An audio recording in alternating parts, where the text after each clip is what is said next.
Աստծո հետ իմ հարաբերություններում այլոց աջակցության կարիքը չունեմ, որովհետև դուք ասում եք գնում եք պատարագի, մարդիկ չեն հապի, մենք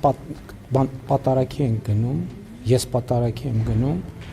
ես չեմ գնում հանրահավաքի։ Ես ում համար։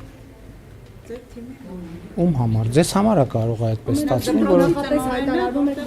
դպրոցի, գիտեք, հանրապետությունում քանի դպրոց կա։ Չէ, մի րոպե, հանրապետությունում կա հազարավոր դպրոցներ, չէ, ասինքն 1000 տնօրեն մասնակցում է դպրոցի պատարագի։ Պատարագների ժամանակ չեն ծափահարում, բայց օրինակ Հովանավանքում ծափահարում են շատ։ Գիտեք ով է որոշում պատարագի ժամանակ ծափահարում են թե չէ։ Պատարագին ծափահարում է թե չէ, որոշում է պատարագի մասնակիցը։ Ես գնում եմ պատարագի եւ ուրախ եմ, որ գնում եմ պատարագի, որովհետեւ ինչպես ասել եմ, դա ուրախ եմ, որովհետեւ դրանով դա կարեւոր է ինձ համար, իմ եւ այդ թվում մեր քաղաքական թիմի այն հատվածի, ովքեր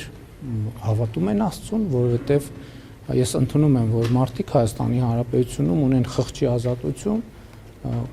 նրանց մի մասը կարող է հավատալ Աստծուն, մյուս մասը կարող է այլ հայացքների տեր լինել,